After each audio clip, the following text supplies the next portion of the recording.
Olá a todos, a gente inicia mais um Conexão UFCG. Na apresentação, hoje eu, Suzy Rodrigues e Keno Alex. Hoje a nossa entrevista é com o professor Bruno Pasquarelli, ele que é professor da Unidade Acadêmica de Gestão Pública, nosso campus Sumé, é cientista político e é comentarista da Record News. E é também pesquisador na área de estudos e conflitos internacionais, que é o nosso tema de hoje. Professor, muito obrigada pela presença, a gente agradece aqui sua participação. E vamos começar com uma pergunta bem geral, para que o pessoal possa compreender.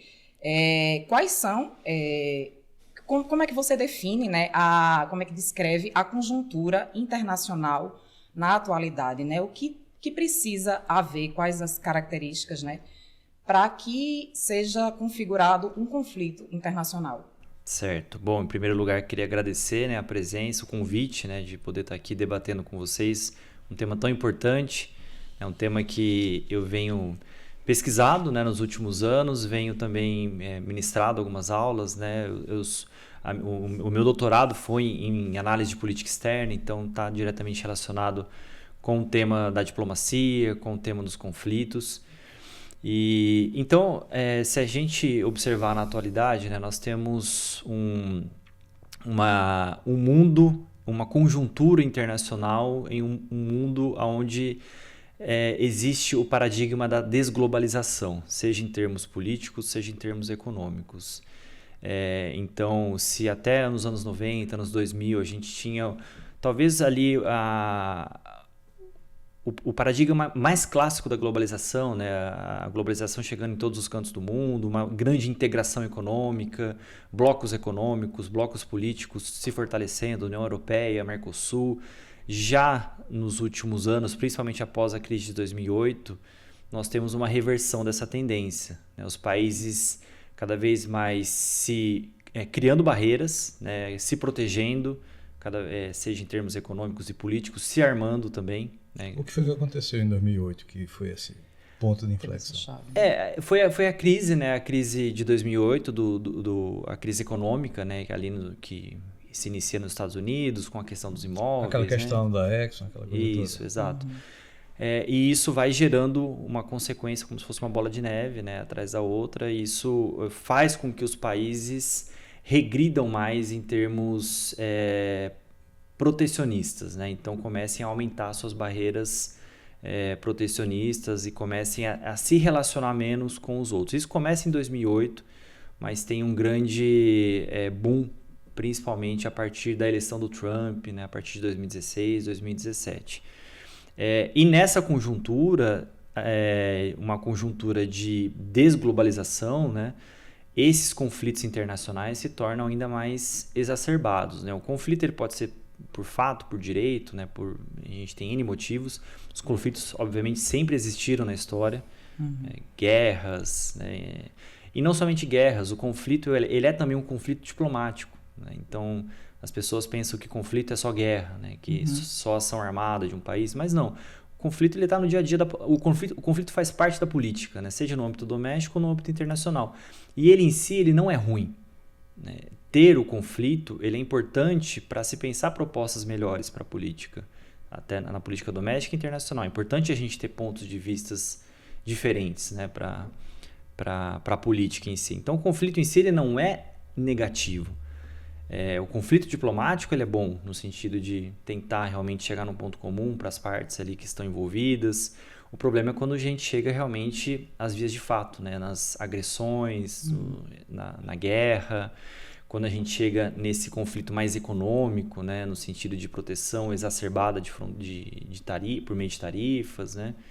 Então, o conflito hoje em dia, e sempre foi assim, né, ele pode ser observado em todas as esferas, né, sejam elas econômicas, políticas, por que não culturais também, né, determinados religiosos, né, conflitos religiosos também acabam sendo muito importantes também nesse processo. Uma das minhas perguntas, desculpa aqui, só pegando o gancho aí, a gente pode falar em um padrão? Se existe algum padrão, alguma causa comum. É isso que eu ia perguntar, assim, se tem um fio condutor que interliga todos esses conflitos ou são isolados mesmo? Olha, essa é uma questão que até a própria teoria de relações internacionais vem buscado tentar responder, né?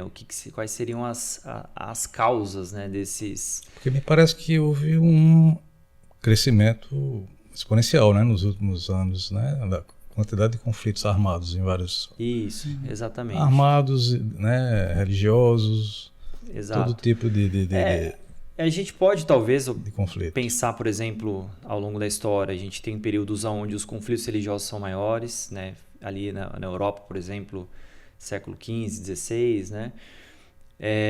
Quando a gente vai já para o século XIX, quando a gente tem ali pós-Congresso de Viena, tem um certo período de estabilidade, né? Pós-1816, né? Mas antes disso nós tínhamos as guerras napoleônicas, que eram guerras envolvendo principalmente a aquisição territorial, né? Então tinha ali um quê de... deixa de ser um aspecto mais religioso, claro, tem um aspecto religioso, mas é muito mais fortemente um aspecto territorial, porque era um momento onde os estados estavam se fortalecendo como estados, né?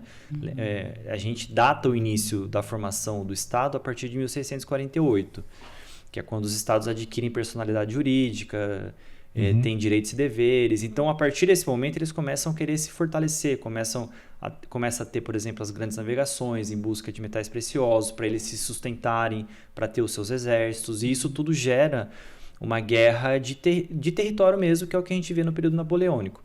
Pós-período napoleônico, a gente tem 100 anos de uma certa estabilidade, né? Isso eu estou falando basicamente Europa, né? Então, deixando muito claro desde já que o foco desse período acaba sendo a Europa. Então, são 100 anos de uma certa estabilidade entre as grandes potências. Por quê? Existe um equilíbrio de poder. Então, nós temos na época a Prússia, a Rússia, a Prússia que depois se torna a Alemanha, né? Inglaterra e França, com um poderio militar mais ou menos semelhante. A gente não tem um grande poder. E esse equilíbrio de poder é o que traz a estabilidade, segundo muitos teóricos das relações internacionais. Então, se a gente consegue equilibrar os poderes entre as grandes potências, a gente consegue ter uma certa estabilidade. Mas aí não tem um fato pessoal importante, não? Assim, depende muito também de quem está à frente do poder, né? Com certeza. E essa é uma das questões muito importantes para a gente trazer também a análise de política externa, né? Porque existe uma questão do sistema internacional, que são essas relações entre os países, esse equilíbrio de poder entre os países. Esse é um elemento, é uma variável, digamos assim.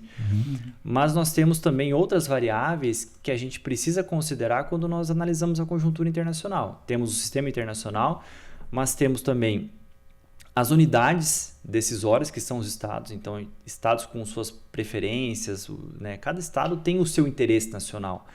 E esse interesse nacional pode variar muito de acordo com a época que a gente está observando.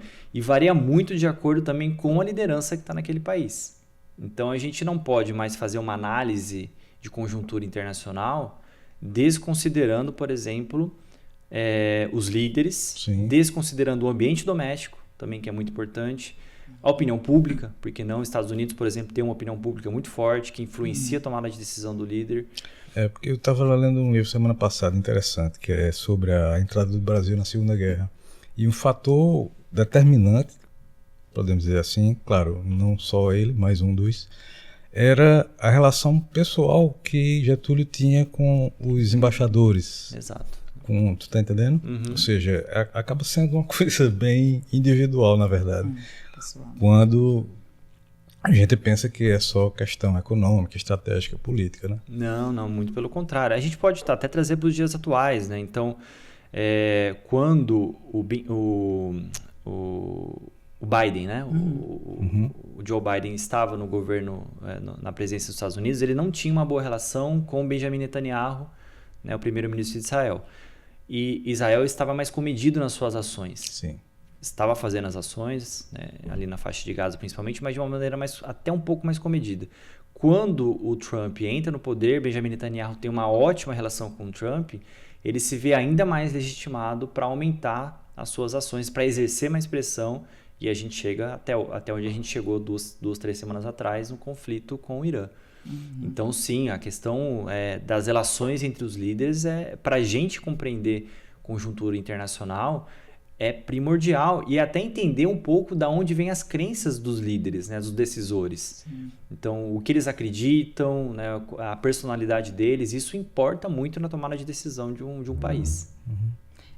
Uma das perguntas que eu ia fazer, né, pegando o gancho aí das grandes potências, né, qual seria o papel, né, essas grandes potências, né, como os Estados Unidos, na mediação dos conflitos, na participação aí como é que você vê? Essa é uma questão muito importante, né? Então, se a gente observa também ao longo da história, o próprio Estados Unidos sempre foi um ator importante nas guerras, mas também um mediador importante. Então, nós tivemos ali década de 70, 80 e nos anos 90, os Estados Unidos tentando atuar como uma espécie de pacificador ali no Oriente Médio.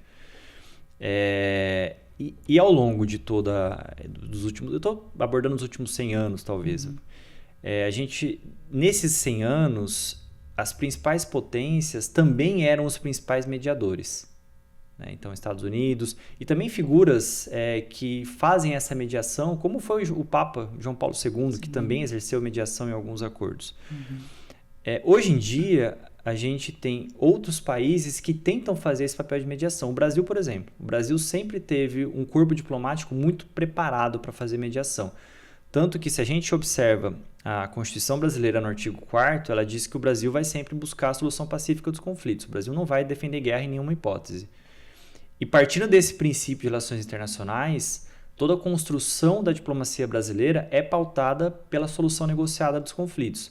Então, desde do Barão do Rio Branco, que assume o posto de chanceler, né, de ministro lá em 1910, se não me engano, agora não me recordo o ano certinho, nós temos um país que procura exercer a sua diplomacia principalmente pela via negocial, pela mediação. Então, o Brasil é um expoente nesse sentido. O Brasil tem uma capacidade burocrática, uma capacidade institucional muito forte. E hoje em dia a gente vê outros países também exercendo esse papel de mediação. Por exemplo, no conflito do Oriente Médio, um grande mediador está sendo o Catar, né, que é um país minúsculo em termos territoriais, mas economicamente tem crescido muito. A própria Arábia Saudita também é um país que procura mediar. A Turquia. Nesse contexto aí, isso simboliza um esvaziamento do poder da ONU, por exemplo? Essa é uma questão fundamental. Se a gente volta também no tempo, 1945, acaba a Segunda Guerra Mundial, quando a ONU é criada, nós temos uma organização onde os estados, a ONU é construída pelos estados, né? E uma organização que nasce com muita força, né? Pensando ali na própria reconstrução da Europa, pensando na forma como os conflitos devem ser... Existe a utopia de que a partir dali não haveria mais um conflito global. Sim, sim. A própria questão da guerra, né? A guerra é ilegal, ter a guerra é ilegal, a guerra só pode existir em legítima defesa. A própria Carta da ONU diz isso no artigo 55. Porém, a gente vê nos últimos 20 anos, né, um esvaziamento não somente da ONU, mas também da própria Organização Mundial do Comércio, né, e de outras instituições multilaterais. Né? O Mercosul, por exemplo, né, uma instituição aqui na América do Sul. Mas os países cada vez mais colocando em descrédito essas organizações, principalmente países mais poderosos. É engraçado que quem constrói a ONU... os Estados Unidos é um dos principais artífices da ONU, o Brasil também. O Brasil teve inclusive a Berta Lutz, né, que é uma bióloga, né, que participou da Carta da ONU. Ela é muito famosa, né? Inclusive tem um documentário muito bom sobre ela, sobre as mulheres na diplomacia, né? Então o Brasil sempre foi muito poderoso também nesse processo de construção de organizações multilaterais, e até hoje o Brasil defende as organizações multilaterais. Nos discursos dos presidentes a gente nota muito isso. Já os Estados Unidos ele tem mudado nos últimos anos. Então, até nos anos 90, nos anos 2000, havia uma defesa clara das instituições multilaterais. Com a entrada do Donald Trump, isso começa a mudar. O discurso começa a ser, olha, eles limitam a nossa soberania, eles limitam as nossas ações em relação a migrantes, a OMC limita a nossa autonomia econômica. E quem tem defendido mais o fortalecimento da ONU e da OMC é a China. Né? Então, nos últimos anos, a gente vê no discurso do Xi Jinping e de outros líderes chineses essa defesa do multilateralismo, né? Essa defesa da OMC, essa defesa da ONU. Mas cada vez mais a ONU tem realmente entrado em descrédito. A gente tem um conflito muito grande, por exemplo, da ONU com Israel hoje em dia, né? Por desavenças políticas, né? Então, é uma organização que, sim, se esvaziou muito e nos conflitos internacionais isso se tornou mais evidente, né? Qual o papel da ONU nos conflitos internacionais, em reconstrução?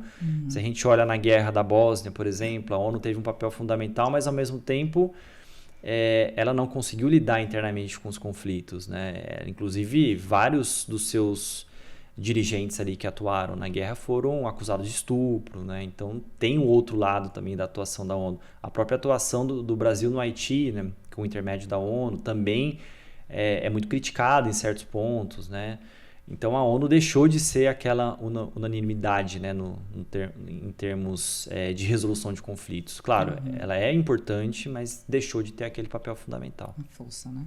A polarização ideológica, política, né, contribui para esse quadro de esvaziamento do poder, digamos assim, da ONU e da extensão desses conflitos. Com certeza, né? Nós temos um momento agora de muita polarização, né, de nacionalismo exacerbado, de destruição de pontes, né, nesse sentido. Então, a União Europeia também... Se conversa, né, menos e se briga mais. Exato.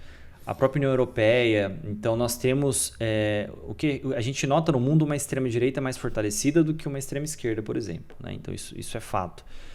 A extrema-direita cresce muito na Europa, por exemplo, na França, a Itália, nós temos a Giorgia Meloni, né, primeira-ministra, que tá ligada à extrema-direita. Nós temos células da extrema-direita na Alemanha, o que era impensável há 10 anos atrás, muito por conta do nazismo, né, que a gente teve lá. Então a própria União Europeia entra em descrédito, porque o que é a questão da União Europeia? Os países europeus criam uma instituição supranacional que para alguns temas tem preponderância para definir as políticas, né? Então temas migratórios, temas relacionados à economia verde, né? Então é a União Europeia que delimita algumas diretrizes, temas relacionados à economia também, alguns deles. E os países, essa discussão da extrema-direita, principalmente, ela passa a dizer o seguinte: olha, a União Europeia, ela tira a soberania dos Estados, então a gente precisa contestar, a gente precisa ter mais influência nesse processo como país, né? A discussão da França é essa, a França não vai deixar a União Europeia. O Brexit é um sinal disso. Isso, o Brexit é o principal, né? O Brexit, que a pauta principal é a questão da migração. Né? Então, saindo do Brexit... nós poderíamos ter um maior controle de fronteiras e aí sim privilegiar os trabalhadores, né, ingleses.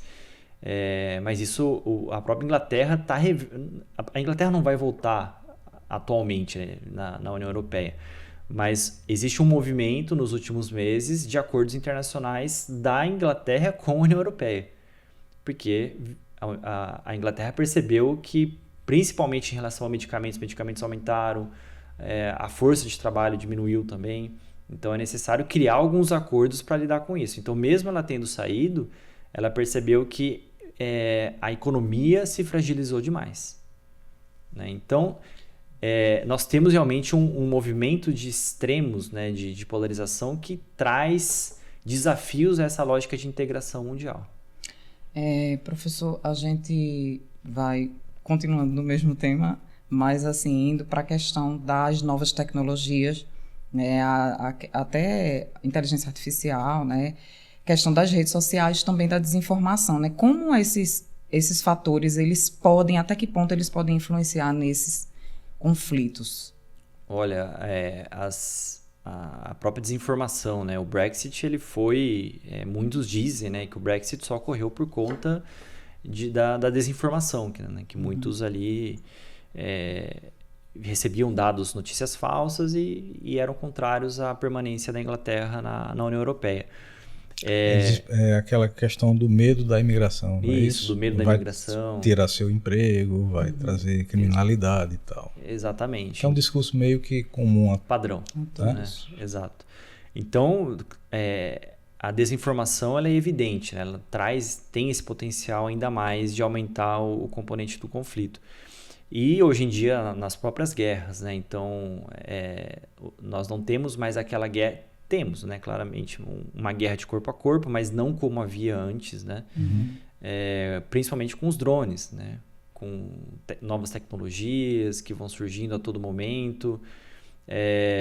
A própria forma como, por exemplo, Israel faz o controle do seu espaço aéreo para impedir a entrada de mísseis, aquilo lá é uma inteligência absurda, né? Então, essas novas tecnologias, elas surgem, aliás, por conta da indústria bélica, né? Elas primeiro são testadas na indústria bélica para depois chegar para a gente, né? Corre o risco dessa tecnologia gerar um desequilíbrio no poder militar entre os países, por exemplo, a Ucrânia, né? Ela praticamente anulou o poderio militar da Rússia com relação aos blindados, usando drones baratíssimos, né? Então, um drone de, sei lá, R$5.000 consegue destruir um tanque de 70 milhões de dólares. Essa é uma questão também importante, né? O principal país do mundo em termos militares são os Estados Unidos, né? É a principal potência. Mas a China tem crescido bastante, né? Tem gastado uma porcentagem do PIB em defesa nacional, mas o PIB sempre aumenta, então a porcentagem sempre aumenta, né? Também. Então, o que a gente observa no mundo é uma corrida armamentista, uma nova corrida armamentista. Né? E isso traz essas novas tecnologias. A OTAN também, né, aprovou um dia desses, né, um aumento de 2,5% para 5% do orçamento. É muita coisa. Né? 5% no orçamento dos países, que até então estava limitado, até um tempo atrás era 1%, né? A própria Alemanha era 1%, e sobe para 5%. É uma demanda altíssima. Né? Então os países estão se armando mais, mas isso não quer dizer também que leva, consequentemente, ao aumento do conflito. Então, a própria questão da bomba atômica. Para que serve uma bomba atômica? A gente teve a bomba atômica sendo utilizada na Segunda Guerra Mundial, né, em Hiroshima e Nagasaki, e desde então ela não foi utilizada, a não ser para testes. Né? Então, a bomba atômica ela é uma arma de dissuasão. Ou seja, se eu tenho a bomba atômica... Não mexa comigo. Ninguém me ataca. Né? Que é o que acontece com a Coreia do Norte. A Coreia do Norte tem uma bomba atômica e até hoje ninguém atacou e ninguém vai atacar a Coreia do Norte. Por quê? Você ter a bomba atômica é uma maneira de você impedir com que os outros te ataquem. Estados Unidos é assim, Rússia é assim. Então, a gente não vê conflitos entre países, conflitos diretos, né, que tem bomba atômica. Teve um entreveiro agora no início do ano entre Índia e Paquistão, os dois têm bomba atômica, né? Mas foi muito bem negociado ali pelos Estados Unidos, né? Então, acabou que segurou um pouco o conflito. Uma das questões recentes que eu vi foi que por causa da resistência da Ucrânia, né, a Rússia está perdendo muita gente, perdendo recursos, tudo mais, está se prolongando demais a guerra, para ele está muito desgastante.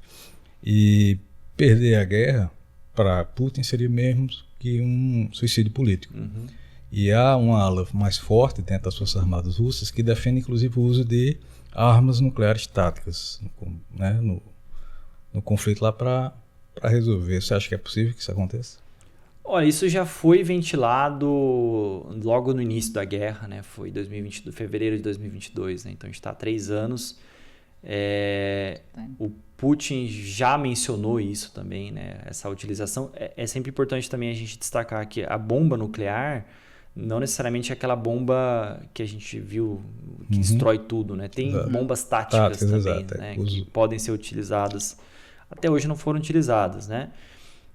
Mas... Nem se sabe direito qual o efeito que causa, né? Exato. A radiação e tudo mais. Sim, mas no caso da Rússia especificamente, existe um conflito interno entre o Putin e alguns membros mais radicais, né, do governo russo. Então, muitos dizem, tem que tirar o Putin do poder, mas o que vem depois? Quem vai ficar no lugar depois dele? Pode ser pior ainda. Então, a gente não sabe realmente as consequências, mas sempre a gente observa os líderes falarem em utilização, principalmente o Putin, né? Sempre falando em utilização de armas químicas, armas nucleares, né? Se isso vai acontecer um dia, a gente não sabe, mas pode acontecer também. Eu acho que a gente pode ir para a pergunta das causas, né? Quais você considera que há causas, né, fatores potenciais para desencadear um conflito, quais os principais fatores? Quais seriam? Olha, a gente pode pensar em um conflito também, a gente pode pensar a partir da questão da escalada, né? Então, um conflito começa com uma desavença diplomática, passa por uma desavença econômica e vai evoluindo até chegar realmente na guerra propriamente dita, né? Então a gente pode ter, por exemplo, conflitos, causas relacionadas ao próprio nacionalismo étnico, né? Que foi o caso da Guerra da Bósnia, né? entre Sérvia e Croácia. Nós temos um conflito que pode se iniciar no campo religioso, mas pode trazer outros elementos, como é o caso, por exemplo, Israel, faixa de Gaza, que tem um elemento religioso claramente, né? O Hamas. Nós temos conflitos relacionados à questão econômica, então guerra do Golfo, que se inicia por conta da questão do petróleo, né? E isso traz consequências para o plano político. Então, os conflitos hoje em dia eles são totais, né? Eles envolvem todos os elementos, de certa forma, né? Mas é claro que às vezes a gente consegue identificar um estopim, né? Um começa tema. Por uma coisa e aí vai tomando e isso proporções. vai levando para outras proporções. Trazendo isso para o Brasil, né? Como é que esses conflitos globais eles afetam o Brasil de forma direta na economia, na política? Certo. O Brasil, se a gente observa em termos econômicos o Brasil, né? Ele não entrou... O Brasil não é um país totalmente globalizado. O Brasil tem muitas barreiras, né? A globalização. O Brasil não é um país que importa e exporta demais. Ele exporta suas commodities, mas não é um ator central nesse processo. Então, as consequências econômicas de guerras, elas chegam no Brasil, mas com menos consequências negativas do que chegam, por exemplo, na Europa, com países que são muito globalizados.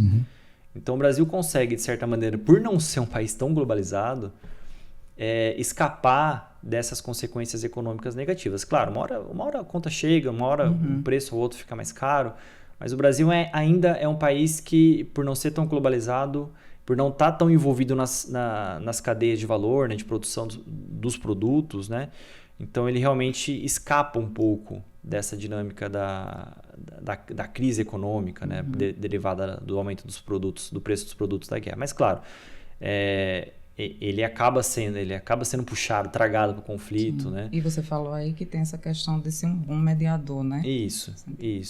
E aí também depende muito de quem está no poder, né? Volta aquela questão. Nós tínhamos Lula 1 e Lula 2, uma outra conjuntura internacional de maior possibilidade de inserção do Brasil, né? Os BRICS crescendo muito, o Brasil sendo se tornando uma possibilidade de ser uma grande potência ali nos anos 2000 a 2010. Depois isso diminui um pouco com a Dilma, diminui mais com o Temer. Com o Bolsonaro, então, né, a lógica da antiglobalização fica mais evidente, né, o discurso ideológico fica mais evidente, o Brasil praticamente deixa de ser um ator internacional, um mediador internacional. O Brasil não está interessado em fazer qualquer tipo de ação nesse sentido, e com o Lula, o atual mandato, volta essa tentativa de colocar o Brasil mais no centro das soluções negociadas. Mas o Brasil deixou de ser aquele país bem visto, né? Como era nos anos 2000, de 2003 a 2010 principalmente. Então, por mais que o Brasil tenha uma força e consiga, tem capacidade para negociar, a gente vê, por exemplo, no conflito Rússia e Ucrânia, o Brasil deliberadamente tem tomado posições mais pró-Rússia nos últimos anos, né? E o Zelensky não tem acreditado no potencial do Brasil como possível negociador nesse processo, por dizer que o Brasil está muito ligado na Rússia. E também Israel, o conflito de Israel com a região, existe um conflito muito grande entre o Benjamin Netanyahu e o Lula, né? Isso, inclusive, por meio de... quando o Benjamin Netanyahu chama o embaixador brasileiro de Israel para diálogo, né? Isso ele está dando uma reprimenda também no presidente Lula, né? Então, não existe um bom relacionamento entre Israel e Brasil, entre Netanyahu e Lula. Isso traz consequências também que o Brasil acaba não sendo um expoente de negociação, né? O Brasil está praticamente fora dessa rota de mediação. Esse, digamos assim, posicionamento pró-Rússia tem a ver com o fato do BRICS, da conjuntura do BRICS? E aí vem a questão importante, né? O Brasil sempre foi reconhecido, a diplomacia brasileira sempre foi reconhecida por ter, a política externa brasileira, né? Por manter boas relações com o mundo todo. Então, o Brasil, para crescer economicamente, isso é um princípio de política externa do Brasil, ele precisa ter acordos com o mundo todo. É claro, tem momentos que o Brasil acaba sendo mais pró-Estados Unidos, né, mas o Brasil sempre prezou por essa diversificação de opções para conseguir se inserir no plano internacional.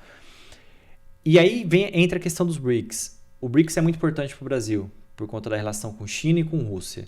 Mas o Brasil não pode simplesmente entrar de cabeça no BRICS e dizer tchau para os Estados Unidos. Porque o Brasil também depende dos Estados Unidos. Sim. Então, existe uma atuação atualmente muito equilibrada do atual ministro das Relações Exteriores, no sentido de dizer que está no BRICS, está junto com China, está junto com Rússia, mas sempre deixando as portas abertas para os Estados Unidos, sempre tentando manter uma boa relação com os Estados Unidos. Isso nas declarações do ministro de Relações Exteriores. Aí existe, às vezes, um choque com as declarações do Lula. Né? Mas a eles diplomacia... precisam combinar. Exato. Existe um choque, existe realmente às vezes o discurso do Lula é um pouco contrário a... Porque o Itamaraty, ele meio que tem uma, digamos assim, uma vida própria, né? Isso. Ele é uma política estável, de institucional, que ele tenta preservar a revelia de quem está na presidência, né? É fácil isso? Não é fácil. Inclusive eu tenho colegas diplomatas, né, que falam, olha, a gente tenta ser o mais burocrático possível, né, no sentido de perseguir os interesses da política externa brasileira, diversificar as opções, mas tem momentos que chegam pautas mais ideológicas e a gente precisa, de certa maneira, se adequar. Então não é tão simples, mas o corpo diplomático brasileiro, que o Itamaraty nasce, se eu não me engano, em 1793, mas é a partir de 1910, com o Barão do Rio Branco, que o Itamaraty realmente se torna o que se tornou hoje, né? Um órgão extremamente profissional, com concurso, né? que na burocracia brasileira é um dos principais. Então o Brasil é muito bem visto pela sua diplomacia. Altamente qualificado. Altamente qualificado. E bem visto, né? E bem visto, exatamente. Mas aí quando tem as questões ideológicas, isso atrapalha realmente a forma como o órgão tenta lidar com os conflitos, com os acordos diplomáticos. Professor, o que é que você vê aí de perspectiva, né, para um futuro próximo aí? É isso que eu ia perguntar. E a questão das medidas, assim, que a gente poderia falar, se é que a gente pode falar em medidas que podem ser tomadas, né, para além da questão diplomática, né, quando já há um conflito, para que seja evitado um conflito. Em relação aos conflitos que estão ocorrendo, Rússia, isso. Sim. Resolva o problema do mundo aí, né? Em poucas palavras. Se a gente observa nas teorias de relações internacionais, existem duas discussões centrais, né? Uma dizia que países democráticos não entram em guerras, né? Mas a questão não é nem mais essa, né? Porque a gente está tendo conflitos internacionais envolvendo países que não são tão democráticos, como é o caso da Rússia, né? Que está longe de ser democrático. Então, as novas teorias de relações internacionais que estão surgindo, elas trazem muito a questão da necessidade de uma interdependência econômica. Então, por exemplo, Oriente Médio. O que garantiria a paz no Oriente Médio? Além de uma solução negociada de dois estados, né, que seria ali Israel de um lado e Palestina do outro. Mas enquanto isso não ocorre, o que a gente consegue fomentar para realizar um acordo de paz, né? Uma boa relação das principais potências econômicas da região, que é o que o Trump tem tentado costurar, né? Um acordo entre Arábia Saudita e Israel, que são diferentes, né? Tem religiões diferentes, tem líderes diferentes também, que nunca tiveram uma boa relação, mas também nunca guerrearam, mas existe essa tentativa dos chamados Acordos de Abraão, né? Que são os acordos dos países do mundo árabe com Israel, porque é parecido com o que foi feito com o Egito. Com o Egito, com Jordânia. Certo. Porque quando você cria uma interdependência econômica, quando você cria uma interdependência, por exemplo, entre Israel, que a tecnologia de Israel é muito forte, né? E entre a Arábia Saudita, que cresce economicamente cada vez mais, a gente tem uma possibilidade, a interdependência econômica gera mais estabilidade política. Então, se uma das possibilidades a gente pensar uma maior integração em uma solução negociada futura é garantir mais interdependência econômica entre esses países, mais acordos econômicos entre esses países, porque aí sim isso garantiria mais estabilidade. Ou seja, o bolso falaria mais alto do que o coração. Exato. Precisa pensar por essa lógica. Mas, por exemplo, uma região como o Oriente Médio precisa estar na pauta a questão da discussão territorial entre Palestina e Israel. Isso é fato. Enquanto não tiver uma discussão de alto nível, né, e aí de alto nível no sentido também de trazer vozes moderadas, né, tanto para a Palestina, então excluir o Hamas, obviamente, do processo de negociação, porque o Hamas é um grupo terrorista, e também a participação de grupos moderados de Israel, porque Benjamin Netanyahu é muito ligado com a extrema-direita e tem um discurso muito radical. Então, somente trazendo as vozes moderadas que a gente consegue pensar numa solução negociada ali para aquela região. Rússia e Ucrânia é a mesma coisa. Né? Enquanto o Putin estiver no poder, difícil, né? Fica complicado. Né? E aí vem a questão, o que vem depois do Putin? Será que não vem ainda um mais radical? Professor, qual o papel da opinião pública dos países em relação a esses... o desenrolar da guerra, né? Por quanto tempo Putin, por exemplo, pode manter essa guerra? Sim. Enquanto a opinião pública não fica totalmente contra a guerra. Essa é uma questão interessantíssima, né? Porque se a gente observa a tradição das relações internacionais, lá na década de 40, existe uma corrente teórica muito forte que é o realismo. O realismo dizia que a opinião pública não importa, né? O que importa é a tomada de decisão do presidente, o interesse nacional e assim segue o fluxo. Só que, a partir principalmente da Segunda Guerra Mundial, a entrada do Vietnã, dos Estados Unidos no Vietnã, né? Então a gente observa a influência da opinião pública é muito forte, né? E se a gente observa nos conflitos da atualidade, por exemplo, Israel e Hamas, né? A manutenção do Benjamin Netanyahu no conflito vai muito de acordo com o que a opinião pública acha dele. Então, a guerra que o Israel fez contra o Irã agora, essa ação armada, ela é 70%, eu vi a pesquisa, acho que foi 72% da população de Israel aprova, né, a ação armada contra o Irã. Não aprova contra a faixa de Gaza nessa porcentagem. Então, os líderes, eles prestam muita atenção no seu ambiente doméstico para tomar decisão. Sim. O Putin é a mesma coisa, só que aí tem um grande problema na Rússia que a gente não sabe a real veracidade das pesquisas, porque afinal de contas a Rússia está longe de ser um país democrático. Então muitas pessoas podem responder às pesquisas de opinião com medo. Inclusive a informação que é circulada lá, né? Isso. Eu tenho um amigo que mora lá em Moscou, inclusive está aqui em Campinas, veio ver o São João. Mora lá em Moscou e ele conversando comigo, a gente conversando sobre a guerra. E a visão dele é bem diferente da visão que a gente tem daqui da guerra, entendeu?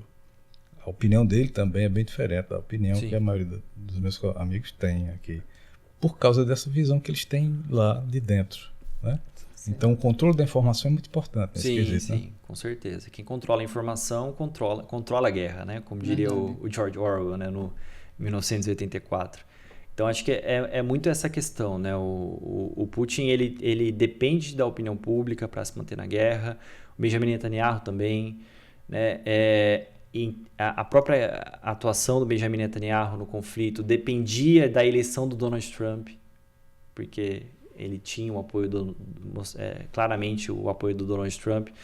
Já a Ucrânia, o Zelensky queria a reeleição do Partido Democrata, né, da Kamala Harris, no caso, porque via o Partido Democrata como defensor dos ideais ali da Europa. Já o Donald Trump, né, ele é muito amigo do Putin, por exemplo. Então, o Zelensky, a gente tem aquela reunião agora no início do ano, né, em fevereiro, do Zelensky com o Donald bizarro Trump. Foi exato, né? Então, é isso. A opinião pública realmente tem um papel fundamental hoje em dia. A gente não tem como desconsiderar a atuação dos líderes, né? O próprio Trump está de olho sempre nas pesquisas, inclusive a opinião pública norte-americana foi contrária a essa ação do Donald Trump no Irã, né? Dos Estados Unidos no Irã.